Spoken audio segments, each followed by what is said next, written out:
You're speaking on the census, right? Oh, no. Yeah, I'm going to speak through this. And is somebody else speaking on the census today? No? Okay, there's one. All right, perfect. All right, we're going to wrap up with information about the census. Okay, so that everybody knows what our strategy is moving forward. Does everybody have a flyer?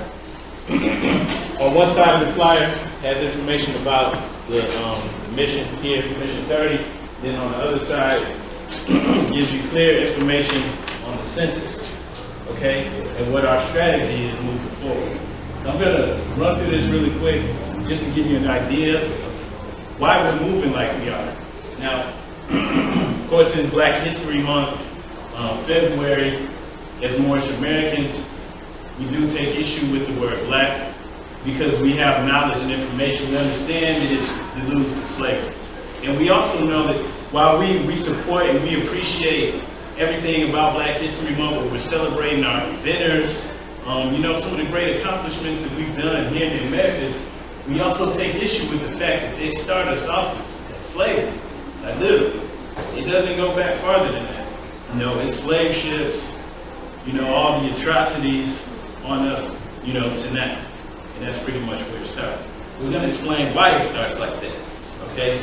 Moorish history predates all that, probably goes back farther than any of us in this room can even imagine, okay? You see this is from the PBS website, just Black History Facts. Excuse me, and as you can see, for the most part, this is where it begins when they're talking about us. It's slavery. Sometimes it goes back to the 1600s. You see up here 1619. You go up to 1739. There were certain things taking place at this point in time here in North America. Right? It says in 1739 there was a rebellion. It says a slave rebellion. The people at that point in time weren't necessarily enslaved. They were being put into that process. Okay? A year later, 1740, there was this thing passed in South Carolina called the Negro Act. All right? And I'm going to go ahead and skip forward to that. The Negro Law. A lot of us never heard about this.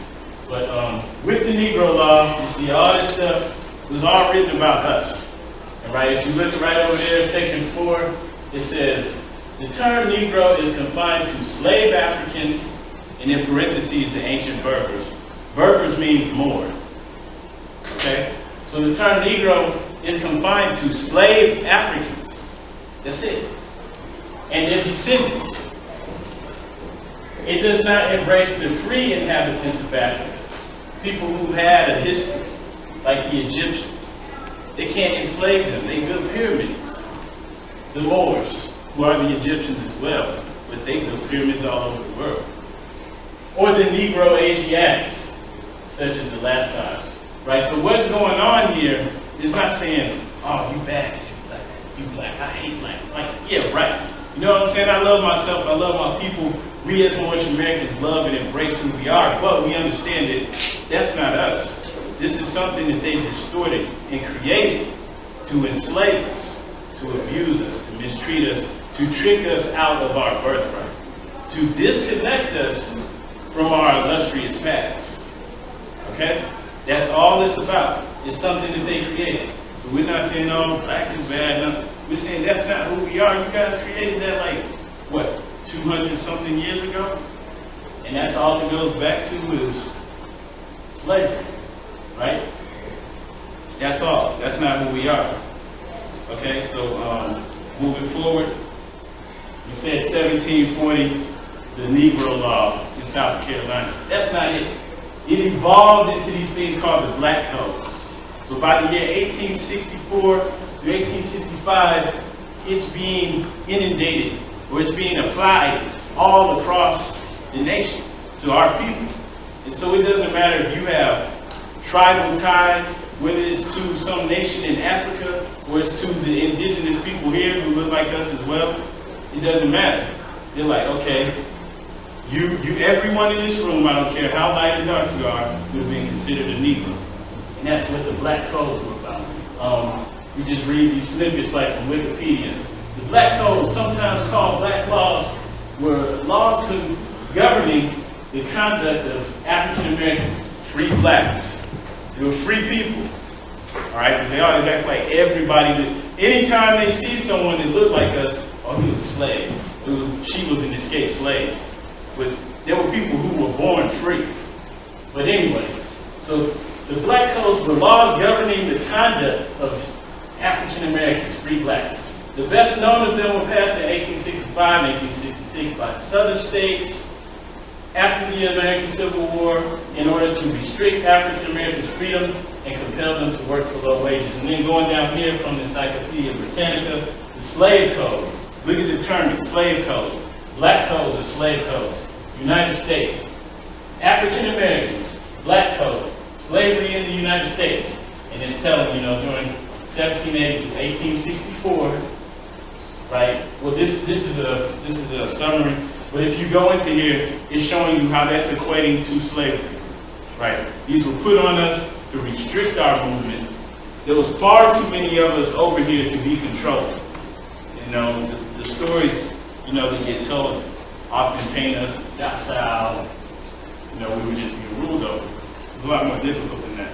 Islam, and we can refer back to our Constitution and bylaws that the Prophet Muhammad Ali created over 100 years ago, where it says in Act 6, during the time of slavery, those labels were being placed on us in between 1779 and 1865. Islam. So what she just explained, this man, the Prophet Noble Drew Ali, right? He was a brother from North Carolina. And he came with this information that none of us knew, for the most part. All right?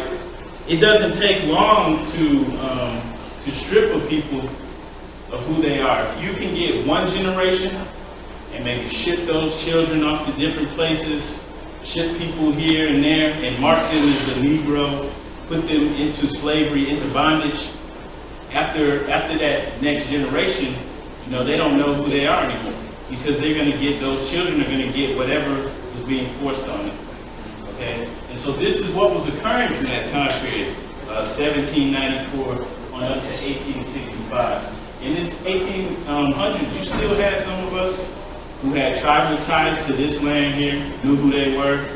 This was getting forced on them. It was making them extremely difficult for them to roll with their ties to the land and with their indigenous culture. Right, so this is a big deal. All right, and with this, this is also a study on the same thing. Well, just in this first paragraph, black code in the United States, any of numerous laws. Right, this was being done over a period of time. There were a whole bunch of them enacted in the former Confederacy after the American Civil War, designed to replace the social controls of slavery. Right, slavery is over. But it's not really over because we got these black codes. So it's designed to replace those social controls that had been removed by the Emancipation Proclamation. Okay, so the social control now isn't that you're enslaved, it's that you're black. And you're black, and now we see our people getting gunned down in the street, even over 100 years later. And sometimes the people aren't even getting prosecuted. That's why. This is hidden. It's a social construct now. All right, the laws were passed, but now it's just the social construct that we're all dealing with. What the Prophet Noble Drew Ali did, for him to have that knowledge and information and then to establish the institution for us, and he let you know what they did and when, 1779. They placed these on you. We have to step out of that, step into who we were, because who you were then, you are now. All right? The creators of civilization. We have to step out. That doesn't mean that's all we have to do, but we have to. We have to step out into our power, and then we can do everything that we need to do to succeed. So,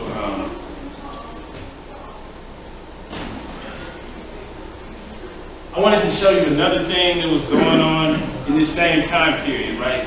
That 1790 Negro Slave Act, Black Codes 1860, right? Okay, so this is from like a naval magazine in like the year 1900.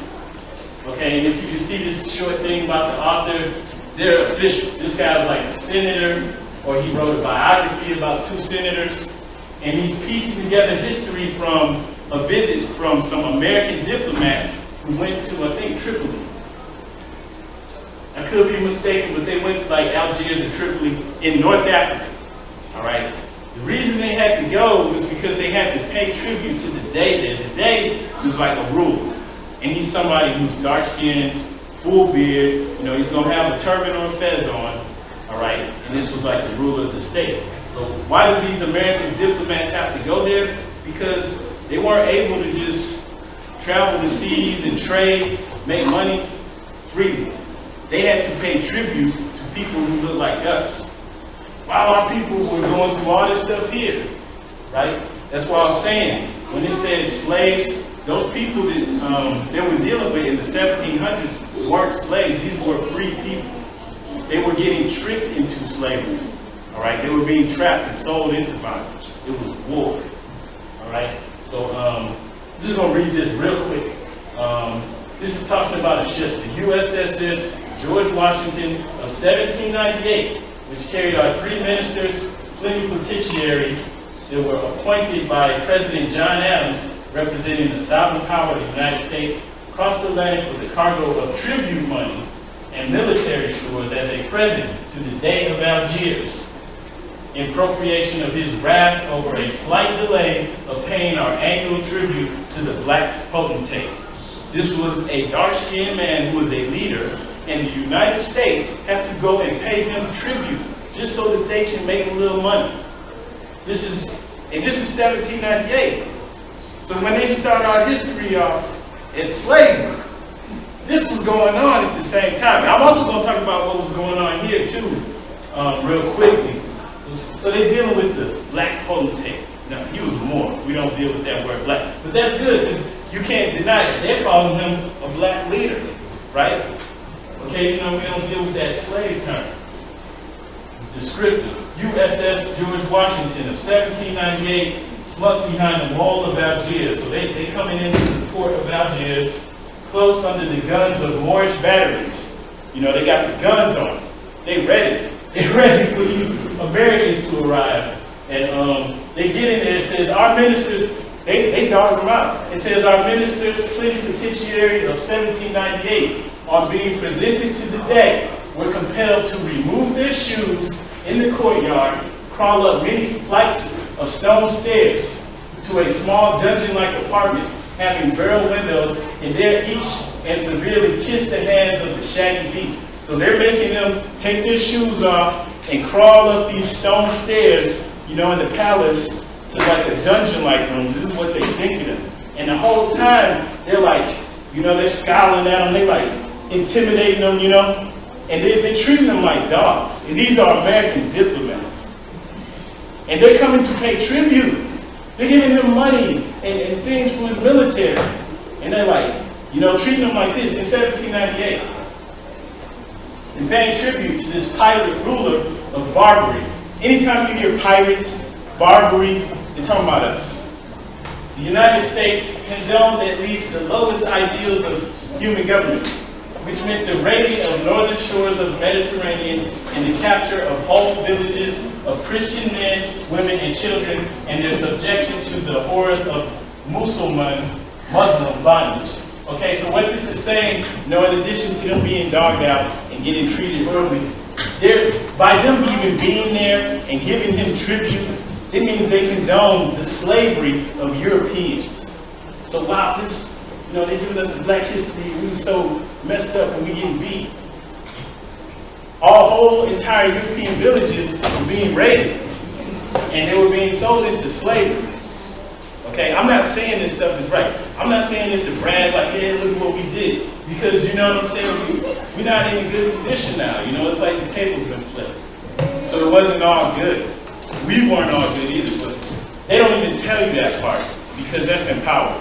Okay, so they're like, we shouldn't even be here. By us being here, we're condoning it. They have to also pay in many times to get some of their own people out of bondage. right? Being sold to dark-skinned Moors, as slaves, Christians. They don't tell you about this. Like that whole thing, this cannot be denied, right? This has been recorded throughout history, but it's not taught. Okay, so they crawled up on their on their hands and knees. They had to kiss his hand, and they're giving them money, and they're still being treated like this. And it says the USS Jordan sunk in 1798, having been constructed by 30,000 white slaves of the Moors. All right. So, they're talking about this this port that they came into. It been built by 30,000 white slaves of the Moors.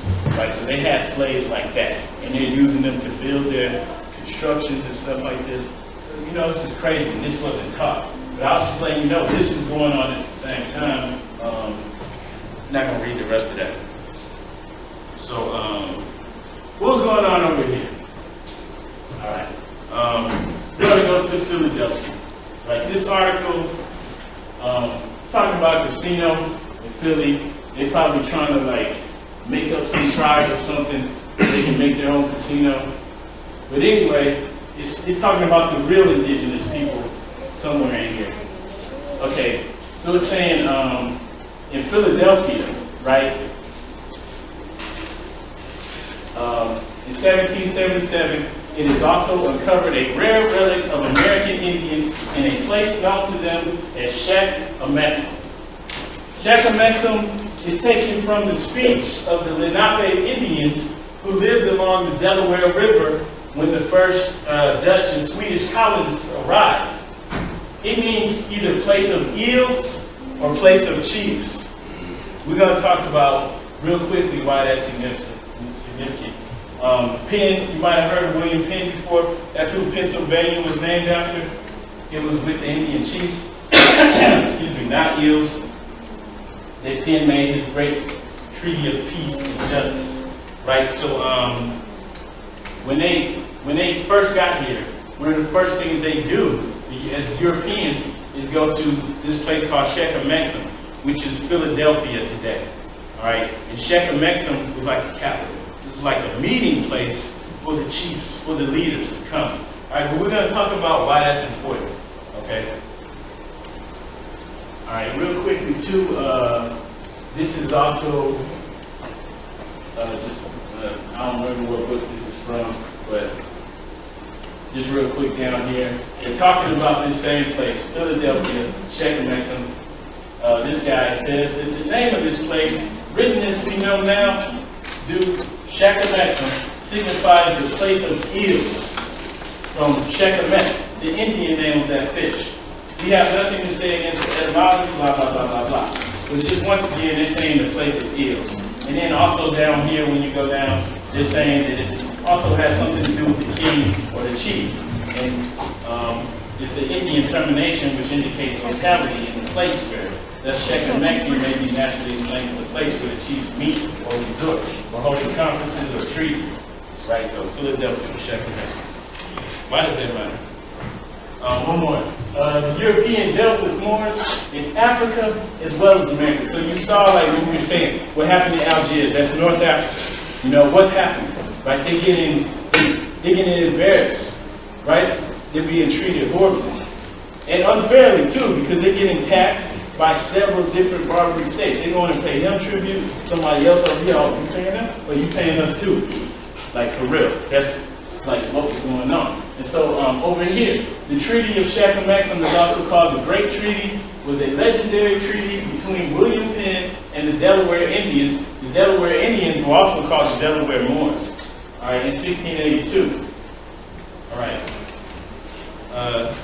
So a Mexem, Shek-a-Mexem, sheets of a Mexem. Why is that important?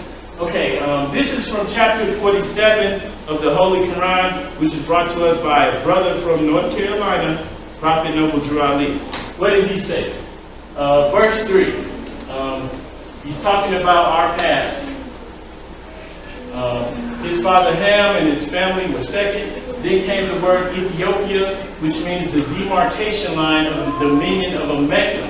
The dominion of a Mexem, the first true and divine name of Africa. Okay, so he's telling us that Amexem, okay, is the first true and divine name of Africa. Right? But we're going to tell you why that's important. So skip it down to verse 6. This is chapter 47. Verse 6 says, the Moabites from the land of Moab, who received permission from the pharaohs of Egypt to settle and inhabit northwest Africa. They were the founders and are the true possessors of the Moroccan Empire. All right, let's skip down to 7. Their dominion and inhabitation extended from northeast and southwestern Africa across the Great Atlantis. He's talking about the Atlantic Ocean. And even into their present North, South, and Central America, and also Mexico and the Atlantis Islands before the great earthquake which caused the Atlantic Ocean. So he's talking about the dominion of ancient Egypt. It was a worldwide civilization. He told you that the true and divine name of Africa was Amexem, and then he flips it back up and he uses Africa because that's what we're used to. Right? He's not going to go and say Northwest Amexem because we're used to Africa. Right? That's the word we use for that area.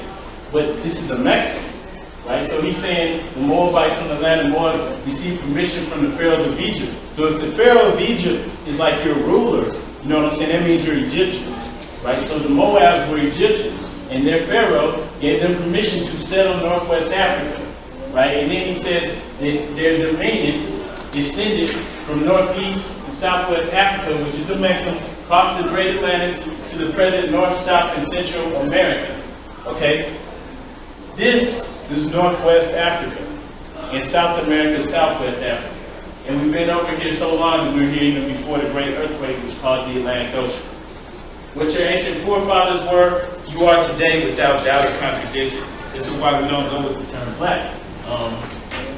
What is the name of the demarcation line that distinguishes Hannah's dominion? Ethiopia. So he's saying this isn't really a name of the people. They're Abyssinians, right? Down here, that's what I really wanted to speak on. What was Cush's dominion in Africa? The dominion of Cush, northeast and southeast Africa. Now, Amexem, because that's the true and divine name of it. Northwest and southwest was his father's dominion in Amexem. By closely following the text, these maps give us an illustrative perspective on where East Africa and West Africa truly are. Okay? So as you can see, he said that we've been over here since before the Great Atlantic Ocean, right? So, you know, you can see how the stuff fits together like a jigsaw puzzle, right?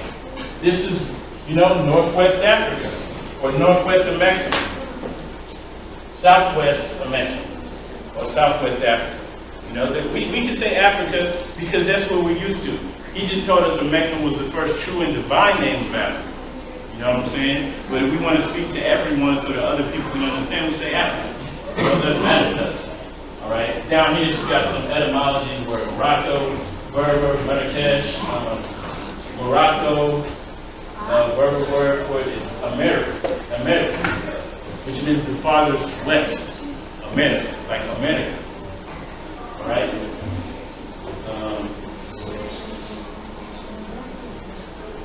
You got that?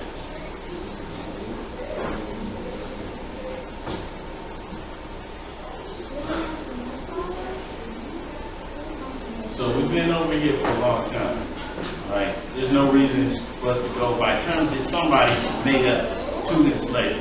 We're greater than that, all right? So this is just another illustration from this questionnaire that we have. T32, where is the Moroccan Empire? Northwest Amexem, Northwest Africa. What's Northwest Africa? You see the continents together. This is Northwest Africa. That's North America. All right? We've been over here since before the great earthquake. So I'm rolling with Prophet Noble Drew Ali because everything that he's saying is right in his act. I don't need like scientists to come out years later and go, oh yeah, that was Pangea, and then it split apart and did this and that. You know, they might tell you it happened several millions or billions of years ago. Like, how do they know that? Right? You can't put a number on it. Could have been 20,000 years ago. Right? So, Moabite dominion, northeast, southwest Africa, across the Great Atlantis to the present day North, South, Central America, and the Atlantis Islands, Caribbean Islands, right? Before the great earthquake which caused the Atlantic Ocean. Okay, so and then that's also why it's important. Like what we showed before, Philadelphia was Shechem Mexican, sheiks of a Mexican. They had two names for, or two descriptions for what Shechem Mexican meant. They say it's the place of the eels, and they'll say that's the, you know, the slimy fish, right? You're not supposed to eat eels because eels don't have scales. They have slimy mucus skin. So they say that's what it means. But look, what are we? We're L's and Bays. A lot of our people pronounce it eels. All right, especially going back like the older Moors who've been like holding this, keeping this here for us. When the prophet came, he's dealing with all this information in the 1920s, and they didn't really understand it. That's why we can't even fault them for not building it up, you know, to where it could be potentially. They were trying to understand it. You know, some of them just like, I don't know what this means, but I know it's important. So I'm gonna hold on to this stuff for the next generation. And that's why we have it today. Because this stuff wasn't really online, all right? And I've been studying this stuff for like 15, 16 years, like 12 years before I actually got into the temple. You know, and like going in, like all this stuff I thought I knew was like, oh, nah. You know, this is the real deal. You have to go to the source. So what I was trying to say is that the prophet brought this, it was extremely important, and it reconnects us to our ancestors. So they were calling a lot of the people over here, the indigenous people were already being referred to as Moors, Delaware Moors. This is a known fact. You can look that up on your own. The so-called Moors living in Kent and Sussex counties, Delaware, like on the East Coast. I'm not going to read this, but William Penn described the Indians here as being of Hebrew origin, right? A lot of times Europeans came over here, they had people, Moors, people of Moorish descent who spoke Hebrew and Arabic, and they were able to communicate with the indigenous Americans. All right. This is also a quote from William Penn. Well, it's at the top, it's explaining how, like, in Europe, the gypsies there were dark skinned, they were Moors. So they used to call the gypsies in Europe Moors. They got lightened up over time. And so down here, it's saying, I think this is from Ancient and Modern Britain. In 1681, the Indians of New England, or Moors, as they were also styled by the settlers, were pronounced by William Penn to be as black as gypsies. Okay, so once again, that's the founder of Pennsylvania. You know, and that's like, even in his like diary, he does this. He says they just call them Indians, Negroes, and Moors, interchangeable. Right? And of course, they slipping that Negro in there because that was the game plan, you know, to enslave us. Okay, so while they were dealing with, like I said earlier, they're in Algiers. They're getting on their hands and knees, crawling up the stairs to kiss the ring, right? And they're getting hit up for money and treated, you know, badly. This is who they were dealing with when they got here, right? These three guys, these three brothers are Incan noblemen. This is an Incan nobleman and his sons, all right? And like they'll try to tell you that they escaped from slavery and they somehow became noblemen. Like where does that happen, right? So, and in these, I think, okay, yeah, these are two brothers in Peru, not good quality, but they're dark skinned as well. Matter of fact, in that region, the only reason the Europeans were able to come in and usurp power is because they were Moriscos themselves. They were, you know, I guess like, you know, like, yeah, Puerto Rico or something, you know, like the light-skinned ones, you know, so they could come in and kind of get in like, well, yeah, we're nobles too. They were able to usurp power. Once again, this is what they're dealing with when they came from here. These things that you see, these are like statues. They have these Blackamoor statues that like depict the Indians in the Americas. Okay? They never show you this on TV, but this is how like Europeans were depicting the Indians of the Americas. Like, why would they do this? They're not doing this for our, you know, for our education, to let us know that this is who we were. This is just what they were doing because this is what it looked like, right? So this is what they were dealing with. You know, I mean, you see, I mean, just they even had like statues that hold the cigars, you know, and a lot of them, they're like extremely dark skinned. You know, they have real tight curly hair, obvious, you know, African features, right? But that's cool because this is Africa too. All right, so this is what they deal with. This is in Central America, probably Mexico or Belize. These people have like braids or dreads, right? And then that's another Blackamoor statue. You know, we always been iced out. We always had grills and all that stuff. You know, it's just coming back out in us, and this is the way we express it because, like, we live in savage. You know, like because we're under, you know, an oppressive system. And so this is how we express ourselves. You know, he needs to. Well, I don't know if he knows anymore, but you know, he needs to know that. He needs to come in and, you know, build it up, carry yourself like a noble. Still rock on it. We've been doing it, right? Easter Island heads with feathers on, more Blackamoor Indian statues, and I mean, basically this is what they saw. We were wearing turbans, feathers. This is the prophet Noble Drew Ali down there. He had the turban with the feather in it. He made sure he had a portrait painted, you know, full garb and everything, right? We've been here. This is our ancient way, okay? And so we're returning to this because it's time for us to back off. You know, it was that simple. I'm not saying that's all that we have to do, but we have to back out of that box. They put us in there, they created it. The Negro is incapable of ancestry. The Negro can't claim to be descended from the creators of civilization because it's their creation, all right? And that's it. I said the Negro is nilius filius. That means he's a bastard. Legally. He has no parents. He has no ancestors. Nilius filius. All right? That's Latin. You said it means he's an orphan or bad. Yeah, I shouldn't have said bastard, but yeah, it means basically, you know, he doesn't have parents.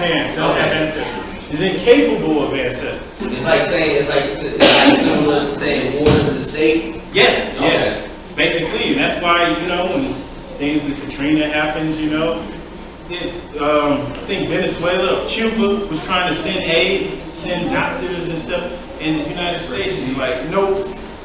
Like we can't speak for ourselves as Negroes, wards of the state. This is serious. You know, that's why you'll see wars like, no, don't put black on me. It's not a game. This is serious. Everybody in here needs to join the temple and help us build. We're doing this census thing. We're getting this information out. Everybody needs to feel motivated to get this out and educate and get more people to come in so that we can have numbers and move like we need to move. This is not a game. Nobody's going to fix it for us because we're, you know, as an Asiatic, we're Asiatics. You know, we're gods on earth. Who's going to come and fix it for you when you have all the power to create your reality? As long as we keep going along with that that's been placed on us, you know, we'll be in that position. Yeah, so nobody else is coming to save us. It's all on us. All right? That's it. Yeah, you know, it's important for us all to get on board with the, you know, with the movement that we need to do, all right? It's not that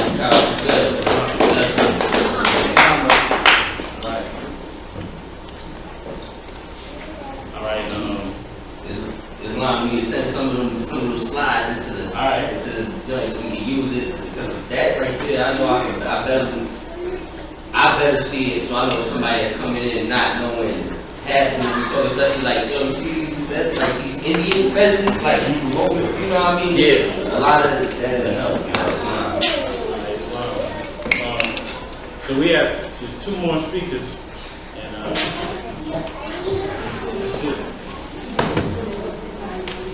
All right, were y'all able to sign this sheet? Yeah.